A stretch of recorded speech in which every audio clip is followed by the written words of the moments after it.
Oh, hello. I said I didn't hear what you said because I was doing a live with Steven. Okay. Can you hear me? And I see that Stephen is connected. Can you hear me? Okay, because I was Hello? just.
And hello, everyone, and happy Friday, and welcome to Get a Grip with Coach Elix. I'm your host, Coach Elix, and with me, my amazing co host, Stephen, the author. and Steven, How's that? Steven, the Amazon best-selling author, is Thank in the you. house. So that's quite the distinction, Steven. And so I'm super excited because today, Steven is not only the co-host, but he's also my amazing guest, and he is the guest because today we are gonna be talking about his best-selling book, The Suicide Gift. And your book went on the market on December 8th, I believe. Yes. And within days, it became best selling both the hard copy and the electronic version as well. And that's honestly, Stephen, that's quite an accomplishment. Yes. It is, I'm sure for any other authors that put books out, it is sort of a feeling that's hard to explain, Elix, but just speaking to just incredible authors that have already published books and have agents and are certainly way ahead of me.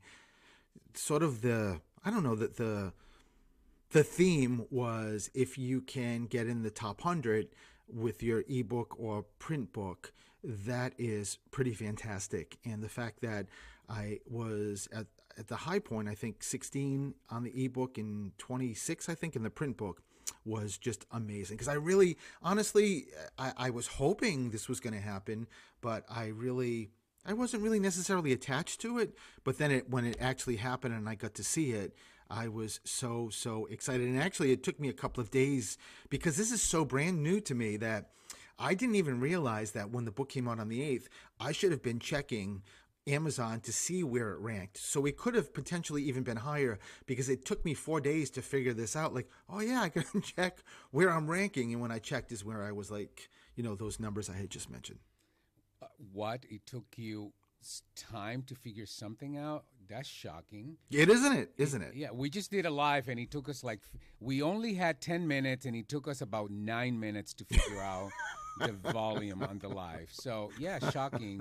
Hey, listen, that was brand new. That's a brand new Instagram kind of deal. So Sure.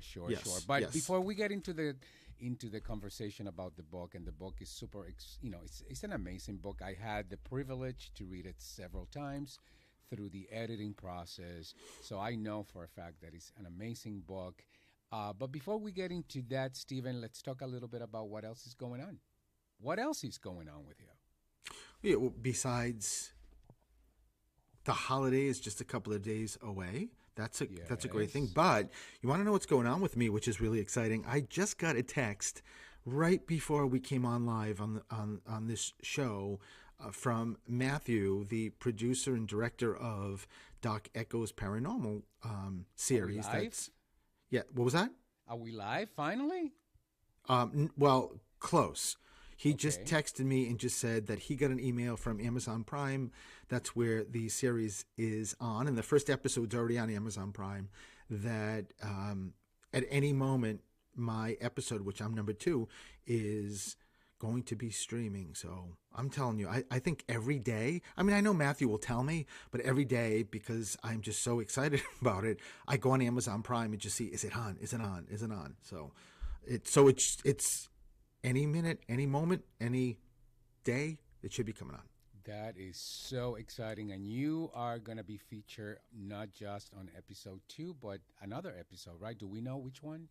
I think it's episode 4. I think there's, I'm not really sure, so I don't want to say this because I may be incorrect, but I think there's either 10 or less than 10 episodes for the first season. And Okay. and really, if you don't know what the show's about, and it's called Doc Echo's Paranormal TV series or series, and what it really is about is that Matthew, this just amazing guy and producer and director, he had the idea of creating the show that he would select locations, like venues, that have had a past of paranormal activity, and they do their own investigation with all their updated I don't know, apparatuses they've got, machines, I mean, I don't know, I know nothing about it. Matthew and his crew are so well versed in this, and what they're really doing is detecting ghosts in these locations. But the beginning part of it is that they have a medium who is blindfolded, who has no idea where he or she is coming, and the blindfold is not taken off until you're actually standing in the venue. And then, just from my experience, Matthew just had communication with Elix completely, not with me. And I got in the car, Elix drove. I had no idea where I was going. In about 10 minutes prior to us getting to the venue, I had to be blindfolded, and it was kind of wild because we pulled up to the venue, and Matthew told me, don't be afraid that someone will be opening your car door and assisting you out with the blindfold on and bringing me in. And when the blindfolds finally came off, I'm listening, and every second I'm like, Elix, because I wanted to make sure Elix was still with me, because this was the first time I've never done anything like this, and I was nervous, but then I could hear, okay, 30-second quiet, and everybody has to be quiet for the filming to start. It was pretty amazing. And then action, and then someone pulls off the blindfolds, and I have no idea where I am. And honestly, it's just looking at me, these cameras are on me, and go ahead. And I have to just start, doing my thing and asking whoever's in spirit to kind of guide me and bring me to where they want me to bring me to. And the experience was amazing. And that is really the essence of the show. That's why, when Matthew orchestrated that whole thing, that that's just exactly what he wants to portray. A medium that has no idea where he's at, and you really truly got guided by spirit to take you wherever. And then the amazing part is that at the end, he gets to validate all these amazing things that you said that you had no idea.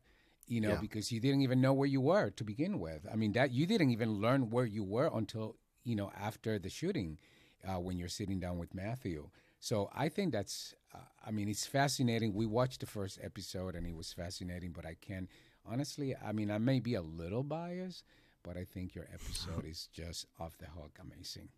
Just Well, saying. what really threw me too is that in my head, because I knew I knew the sort of like the, I don't know, the basis of the show, but I just automatically assumed that all these venues would be like abandoned venues or just venues that no one's there. And to my surprise, when the Blandfields came off, and I'm like sort of looking around and sort of figuring out, like connecting to Spirit and Ghost and whatever else, I see this woman walk by, and clearly you could tell she worked there. And I'm like, oh my God.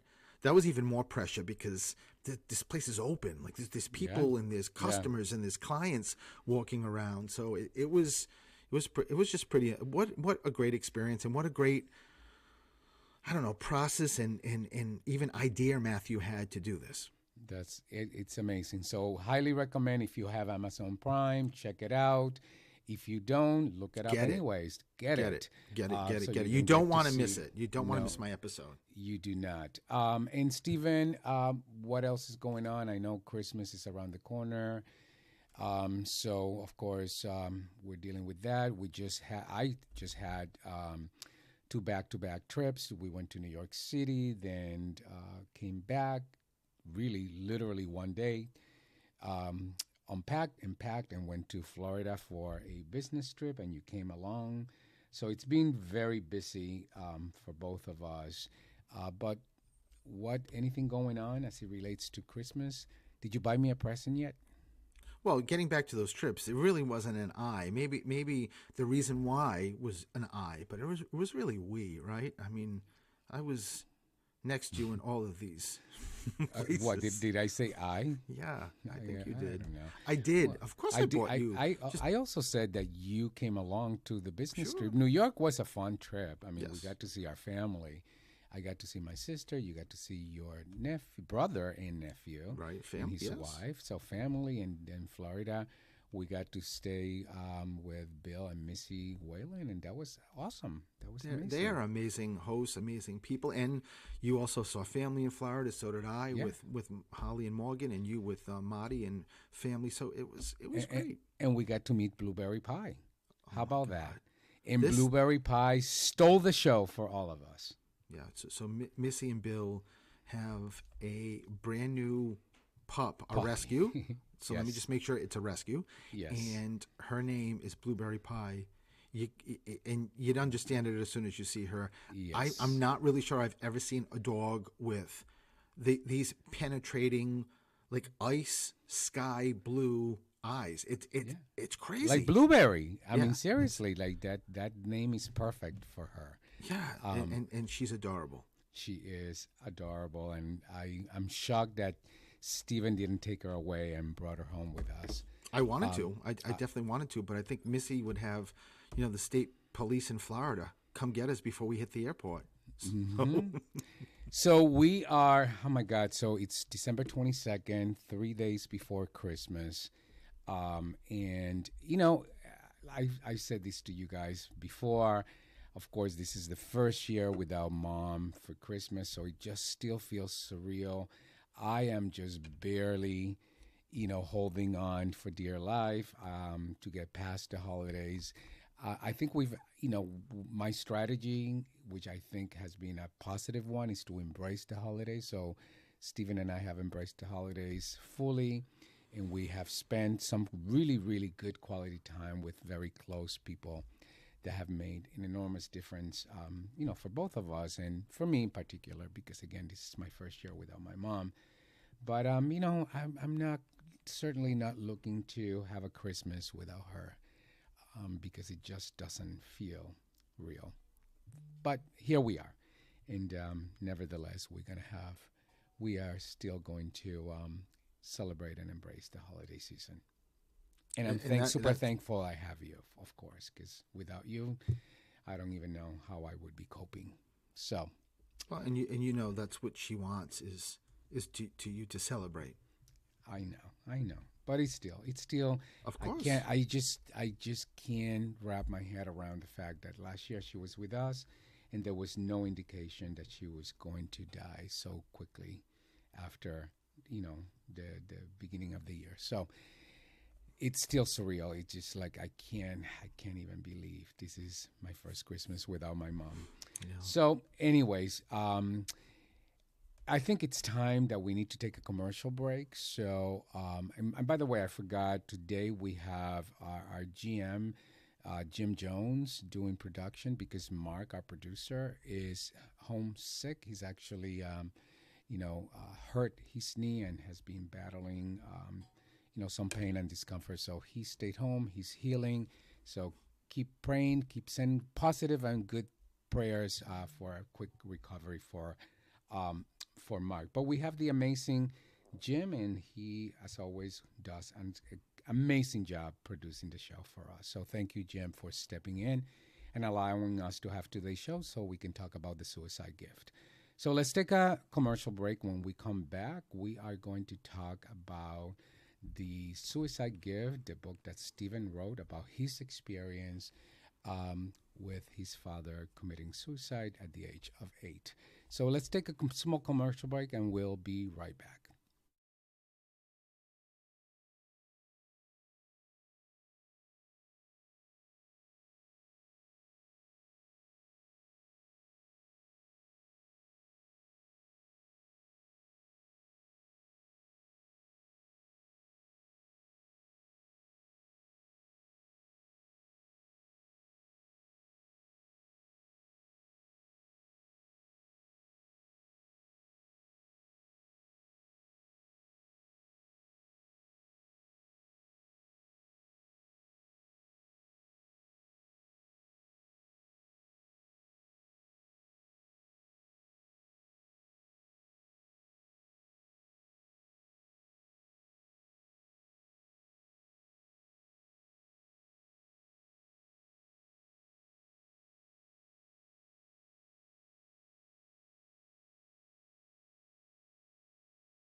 And hello, everyone, and welcome back to Get a Grip with Coach Elix. I'm your host, Coach Elix, with me, my amazing co host. Stephen the Medium. And Stephen the Medium is not just the co host today, he's also the guest because he is now known as Stephen Frederick Masek, attorney, medium, and best selling author because his book claimed Amazon best-selling status, both on the hard copy, and the electronic version after it was released on December 8th. So that's quite the accomplishment. And the book that we're talking about, it's called The Suicide Gift. And let me begin by saying, Stephen, that each year in the U.S. alone, between 7,000 to 30,000 children experience a loss of the parent by suicide. And that's a really large number of children that really suffer with the stigma, the feelings of guilt, and intense grief that brings to them. And I believe, though, that while you speak from that perspective, I believe your book is a book that can be of support and healing for anyone who has experienced, whether it's a friend, a child, a parent, a colleague, anyone. I think your book can bring a lot of healing and white light to to any individual. So that's it, Stephen. I'm super proud of you, and I cannot begin to tell you how happy I am that we have an opportunity for you to share with our listeners about your book and what inspired you to write the book. But I do have my first question, which is the obvious. Why that title? Why The Suicide Gift, Stephen? It's a great question, Elix. And I think for myself, writing this book, one of the most I think one of the most important pieces is the title, and it's not coming from a place of, I want the title to stand out so it can have more purchases or sold more. I mean, that's wonderful, but it really was how do I come up with a title that is going to connect the theme of the book, like the contents of the book. And so surprisingly, it probably took just in the same day I just started writing down some things, some words that maybe stood out, and that sort of were really connected to the contents of the book. And I knew that I wanted suicide in there because obviously that's a huge part of the book, right? That's what started and why I wrote this book. But I just didn't, I think from the work I do as a medium, and even for all the years as an attorney, I just always love, and you and I do this, I love coming from a place of being positive. And I thought, yes, I completely understand that putting the word suicide there is hopefully people that have been affected by suicide are going to look at it, or maybe it will hit their attention, or they'll take a look and see what it's about. But I also wanted to have a positive connected to the word suicide, because in my personal experience, I think if this was 10 years ago, it probably or may possibly have been written, the title would have been The Suicide, and that's it.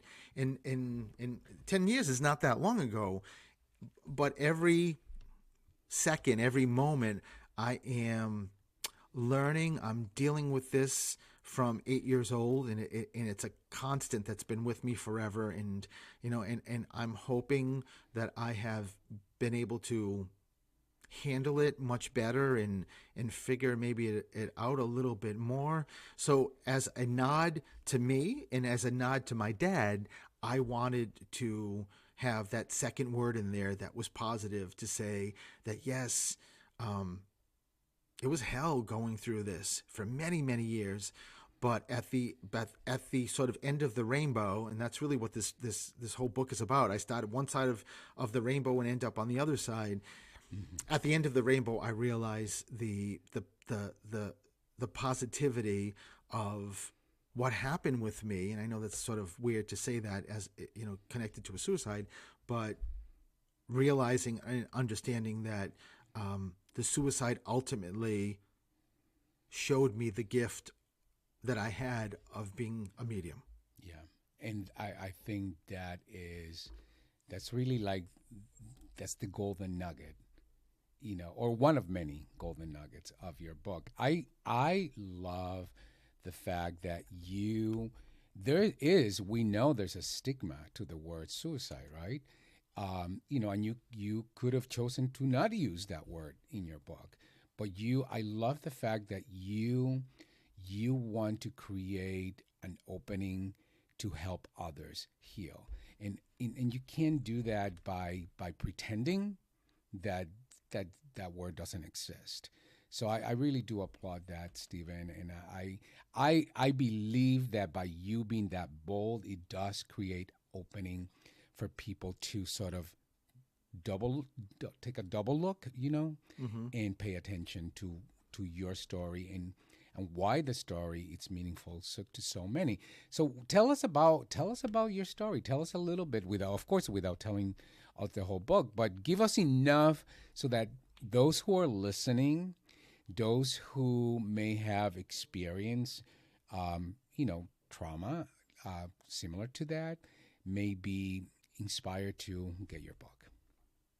Well, let me just start, Elix, by just talking about what you just said, that you're very proud of me because of just being transparent and being open about the word suicide. And that was also, I love that you said that, because that was part of why I wrote the book, because the majority of my life, I haven't been transparent. I have been, hidden behind masks and, facades, in that I am sure that people that know me pretty well reading this book would probably look at it like, Stephen wrote this? Because I was a master at hiding how I really felt inside. And so thank you for saying that, Elix, because it was really, I was all in with this book. I knew that I had to be vulnerable from the second I started it to the second I ended it, but also after that fact, in getting it published and getting it out there, I still needed to maintain that same vulnerability and not second guess, oh my God, now that it's out, maybe I shouldn't have put this chapter in, because it's really making me vulnerable. It's really making me look like, I don't know, someone who didn't care or someone who's very angry, and it was all part of that. But the essence of the book. I mean, when you're, and I love the statistics you brought up, when you're a minor, when you're young, like for myself at 8 years old, losing a parent, regardless of how you lose a parent, is so traumatic, and it stays with you. I think from my experience, when you lose a parent that is suicide, that, and for me anyway, in my journey, at 8 years old, I certainly knew I was different. I've even had this conversation with you, Elix, about I don't know if I knew I was gay at 8 years old, but I knew I was different. I knew I wasn't like in the mainstream of guys or little boys. I just knew that. So quickly after that, I had, already I had the essence of, how does a dad do that? Like, how does a parent like intentionally take their life, leaving their son? And then, of course, right after that, trailing right behind it and merging with those feelings was, because I wasn't living up to what my dad thought his boy should be. That he probably already knew that I had I was feminine, or I didn't like the typical things usually, 6, 7, 8-year-old boys like, and that just, I took that on, and it was a burden. Doesn't even cut it. I mean, it's like what I took on was so heavy that ultimately I had to leave my body. Like the personality, you got a personality and you have a soul, right? Because our souls continue after we die. The personality dies, but the souls continue. So the personality, the Stephen personality that I knew up until 8 years old, which I call the pre-8-year-old, he took off. He just had to take off. But you can't just leave the soul without a personality. So this post-8-year-old boy, the boy that all he knew was the chaos, all he realized or was exposed to was the suicide, took over and just led years and decades of this body's life. And it was That's what the book explains. It was being led by anger, by chaos, by I will hurt you before you hurt me. I will prove to you that I'm good enough. I will do whatever I need to do to make myself feel like anyone looking at me says, wow, he's smart. He's this or he's that. And that was for decades. Yeah. Stephen, I can't, we got to take another commercial break shortly, but I can't help to think that, as you describe your experience as a young boy, right? Having experienced a father who committed suicide, I can't help but imagine that experience may not be that different from a parent that loses a child, or a spouse that loses a spouse, or a friend. You also lost a best friend, by suicide, because I think that all of those questions apply. Now, of course, in your case, you were an 8-year-old boy, and I can't get the image out of my mind. Like when you think of an 8-year-old boy, or girl, an 8-year-old child, they're just they're so naive. They're so young. They're so innocent, and for them to deal with such traumatic event it had to be really, really difficult. But let's take another commercial break, Stephen, and when we come back, we want to keep talking about your story, and why you're writing the story, why now. And the book, it's called The Suicide Gift. We'll be right back.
And hello, everyone, and welcome back to Get a Grip with Coach Elix. I'm your host, Coach Elix, and with me, my amazing co-host and guest. Stephen, the medium.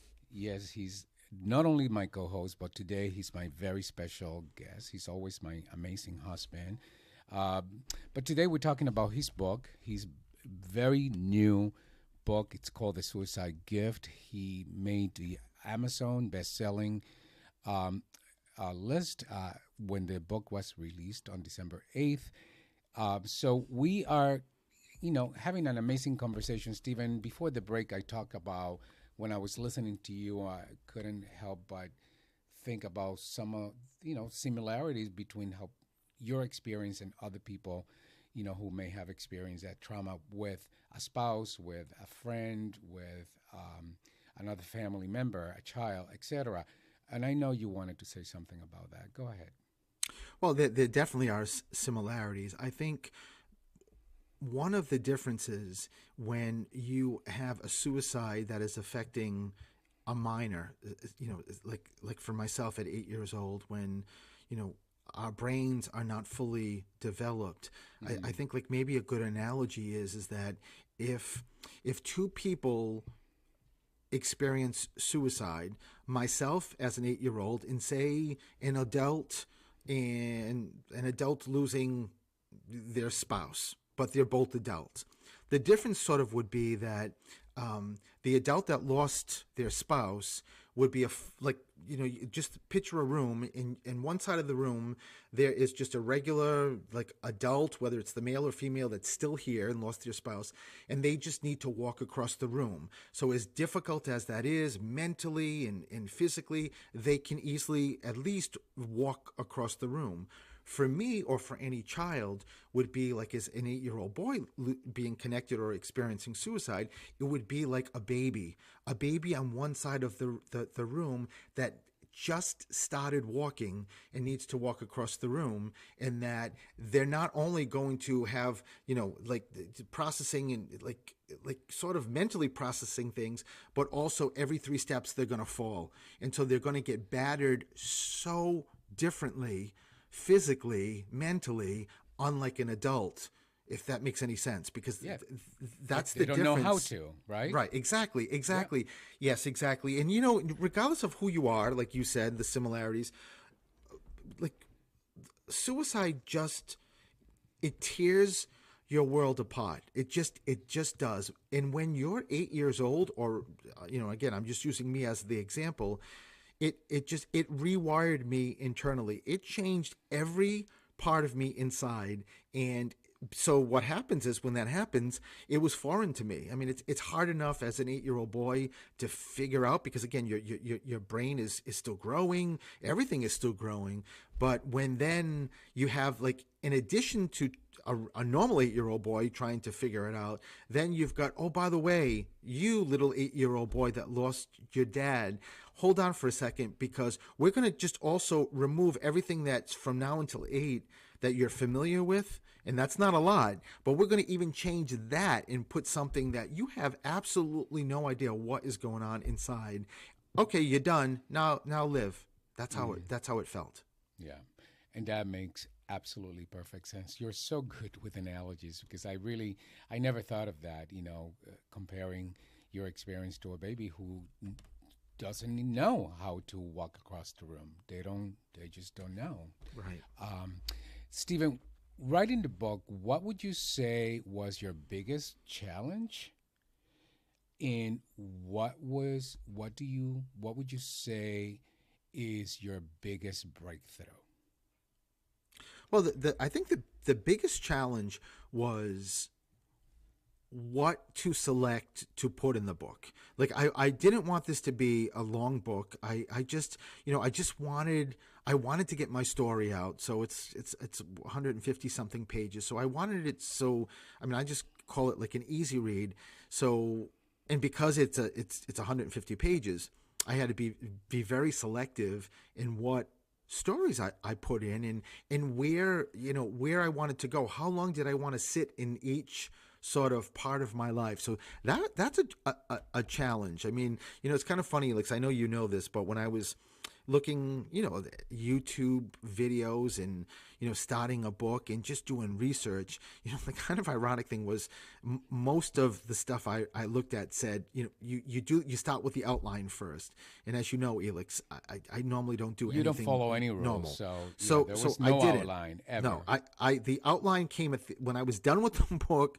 The outline came. So what I did was just backed in the outline to see where I was in these chapters and broke out the chapters, and which was it worked for me. And I'm sure that's what this is all about, right? How it works for the person writing it. So that But Stephen, I do want to, before you go into the breakthrough, because I do want to ask you, because you did share with me that as you were writing, because you didn't have an outline, so you were sort of almost like recreating your life, your story, Yes. right? Were there times where you got confronted in a new way? I think every moment of writing the book, it was therapeutic. It just, yeah. I mean, it's one thing to know that those memories are in my head and that's how they've been put in the book. But when you're actually, specifically writing about an experience, and you have to get to that level of like reliving it. That's how my angle to this, or for this book, is that I want to write like I'm living it. Like I want to pull people back right to if I'm writing a story when I'm 17, I want to feel like I'm 17. I want to feel like I just finished the experience at 17. So it was the perspectives, the levels that I felt every time I wrote a piece of the book, Elix, it was different, and it brought me, there were times that I had to stop and I was emotional. I was crying, and I had to pull away from it a little bit, and because it was tough, and a part of the challenge too was I just wanted to make the book positive. And I knew that was not going to be too easy because the title's suicide. There's a word suicide in there, and that was a challenge too. And make my dad be proud of me. That was also a challenge in my head anyway. I just wanted to. It was a nod to him, and I wanted to make sure that when this was done, that he would be proud of what I accomplished. And the breakthrough or breakthroughs, because there were so many of them, was how easily it was for me to be vulnerable. That was a breakthrough, and that was all because of the work I've done, and so much of that was through you. I mean, you constantly, of 30 years, Elix, have taught me things. Even when you don't think you're teaching me something, I'm watching you and learning, or I'm yelling and battling with you because I don't want to hear you, but it's still getting in me. I'm still absorbing it somehow, some way. So all of that led me to this breakthrough of, I want to be vulnerable, and I don't care what people think. I don't care what people think that, there's a little blurb about what happened to me in law school. If this was again 10 years ago, I would have been like, that is not going to be in this book, because that would make me look like I didn't know what I was doing, or not good enough, or not smart enough. And I thought, no, that's part of the journey of an 8-year-old that experienced suicide. So that was a huge breakthrough. And the fact that I could figure this out on my own. I mean, I had some great support, but ultimately I still had to write the book. So that vulnerability piece shocked me, like, I'm good with it. Yeah. That was a huge breakthrough. I think as you talk about that experience, both the breakdown and the breakthrough, I think that's really what makes your book so relatable, because I've read many of the reviews that have been posted on Amazon, or people who have sent you private messages, and it's almost like a mirror of what they've experienced. How people, simply by reading your story, they're just reconnecting to their own story. Yes. And honestly, that's the essence of a good book. Your book, it really is about to change and inspire a whole new group of individuals that really need it right now. But you know what, Stephen? I do have another question. Actually have plenty of questions, but we do need to take another commercial break. So let's do that. And when we come back, we'll continue the conversation. We're talking to Stephen Frederick Masek, best-selling author, The Suicide Gift. We'll be right back.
And hello, everyone. Welcome back to Get a Grip with Coach Helix. I'm your host, Coach Helix. With me, my amazing co-host and best-selling author, Stephen the Medium. Stephen Frederick Masek. It's in the house, and today we are talking about his brand new, newly released, best-selling book called The Suicide Gift.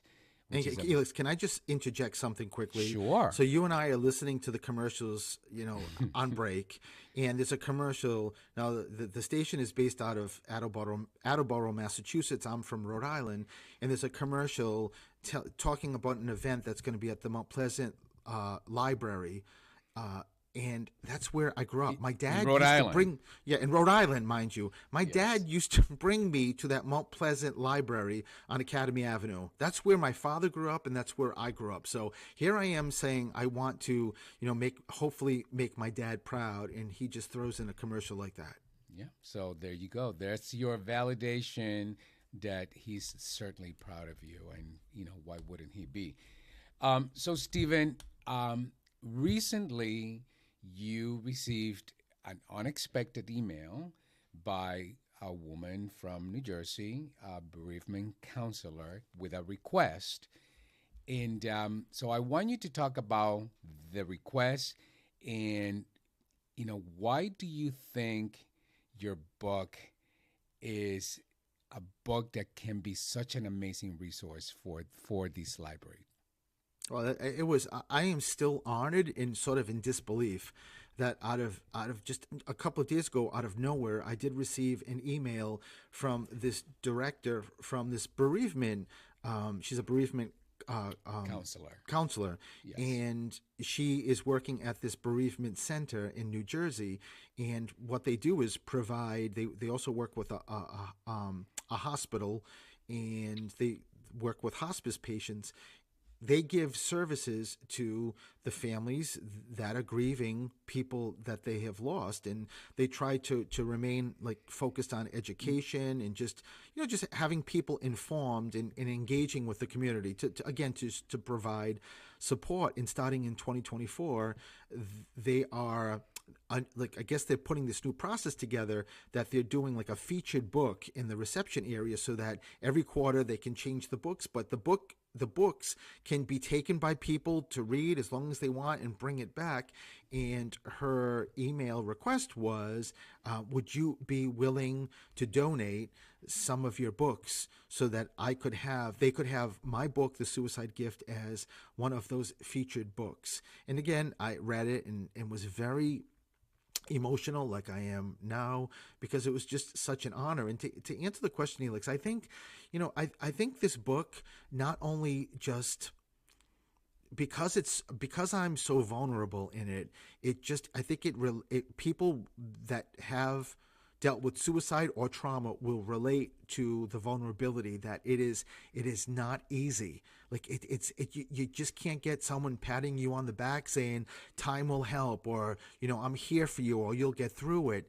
It's just not that easy. And the book really specifically in details explains that how it threw me for a loop. It was like I was shot out of a cannon and just didn't know where I landed. So I think that part of it, but I think also that I'm blessed that I know I'm a medium. After every chapter I have insights, and that the insights is a little paragraph that sort of summarize the chapters, but give you a way to figure out what you can do to connect to spirit. And really, that is so meaningful for people that have lost somebody. They want, like, when I do, like, whether it's a private reading or a group that I just did a couple of weeks ago that was 100 plus, people come up to me and it's the same question. Stephen, tell me how can I see the signs for my loved ones? So that's what this book really is, a combination of, dealing with the suicide, but yet also pulling in that spirit side. And I think, Elix, like, sort of thirdly, it really is an understanding that when you go through trauma, and I think that you get to define your trauma, nobody else gets to define that. That's something that I feel strongly about and have learned. So you get to define your trauma, but just have an understanding that when you have trauma, it not only, as I talked about earlier, changes your internal structure, internal wiring, it just changes everything about you. And the problem with that is that it also sort of detours you from why you're here, because you're so in the grief, in the emotions, that there's a reason why every one of us are here, right? We're here because we're supposed to do something. We're supposed to learn lessons, but we all have our own gifts, in that it is almost impossible to realize your gift or your passion or your path when you're in this. So that's part of the insights, and part of the book is also to not only hopefully identify that, or give an understanding to people reading this that, when the trauma happened, I completely went off course. But it's also just to say,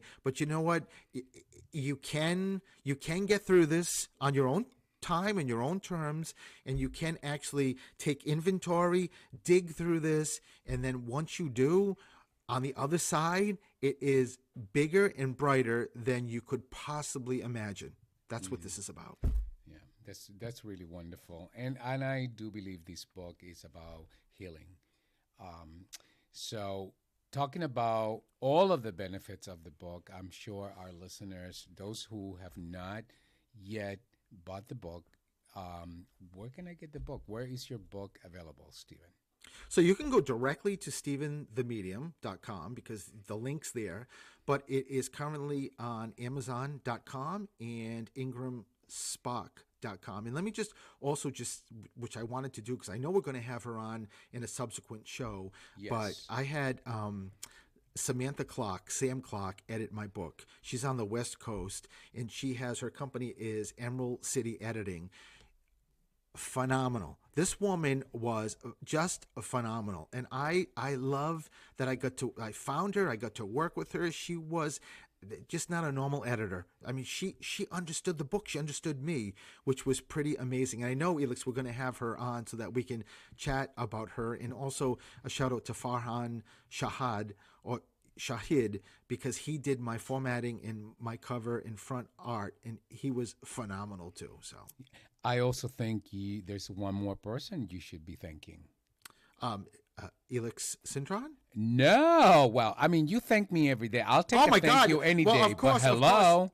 Well, that was like sort of like the climax is Natalie Banks, because Natalie is an established author, and I don't know what I deserve to meet her. I really don't. That this woman is really, I think she's just a reincarnated angel. That she was up there and she's here now, because she is. What she gave me with all her experience at any time, and she's writing like 3 books right now. So the fact that she would stop and text me, call me, and help me was incredible. I'm blessed. We're blessed, Elix, that we got to meet Natalie and have her in our lives. I love Natalie to death. Yeah, and she happens to be my friend too. So Yes. she's not just yours. I can claim some of that myself. But one of the things that you and I have said about Natalie before is, I get to talk to so many people, and I'm always in conversations. That's my business. And, and there's a lot of people that they talk a beautiful talk, but they don't necessarily walk the walk, and there are people who really talk a beautiful talk and they step into that beautiful walk. Natalie is a giver. She gives authentically. She gives without expecting anything in return. And she genuinely gives, expecting that her gift is going to make you successful. And that was so palpable in her helping you, Stephen. I love Natalie. And I love that for all of you to learn to give in that way. That's really beautiful. Well, let me just say one last thing, too. Talking about you, I've had so many people send me feedback, emails, text, messenger, about the dedication, and that, what are you doing to me, Stephen? I just read the dedication, and I'm in tears. And that dedication came from every fiber of my body. It's a dedication to you, Elix, and I honestly would not be here without you. I wouldn't be in this place, this incredible place, and being able to write this book and being the best version of me, if it was not for you. So I thank you is not enough, but you know where I'm coming from. I know, and I got it, and I'm receiving it and allowing that thank you to land for me. So thank you. So, Stephen, just before, we only have a couple of minutes, but you do have an amazing promotion. So anyone listening that wants to have a little taste of what Stephen the Medium is and what he does, how can they get that, be part of that amazing promotion? That is a win-win. It is a huge win-win. Just go to my website, stephenthemedium.com, and if you purchase a minimum of $150 gift card, you get a $50 bonus gift card back. And so when you purchase it, usually it's automatic, so usually within 24 hours it will be sent back to the same email you used. So it's purchasing $150, but you're really getting a value for $200, which is a great value. And it's a holiday special, so get there, and for a gift or for yourself, if you've been wanting to do something like this, now's your time. That's what I was going to say. They can use it for themselves, so they can give it away. Yes. Again, win-win. And Stephen, one other question we get asked all the time: when are you going to have a book signing and book release party? That is in the process as we speak. So, Stay tuned. You are privy to know the backstage stuff, Elix. But as soon as I know, I will let everybody else know. Beautiful. And how can they get a hold of you? How can they connect with you? you know what? Like I mentioned just a second ago, StephenTheMedium.com or Stephen the Medium across social media. Awesome. And if you're not connected with me, that's, well, shame on you. You Yes. should be connected with Coach Elex. So find me on social media, whether it's Instagram, LinkedIn, Facebook, as Coach Elex. And connect with me because this conversation is ongoing and we keep it alive. This is not, once a week gig. This is a daily gig for me. It's an ongoing conversation. So, Stephen, thank you for the beautiful book that you wrote, for giving that gift to so many, for sharing your story with us today so beautifully and so genuinely and authentically, and for just being that, amazing part of my life and my journey, for making my life be better every day. And Merry Christmas to all of you.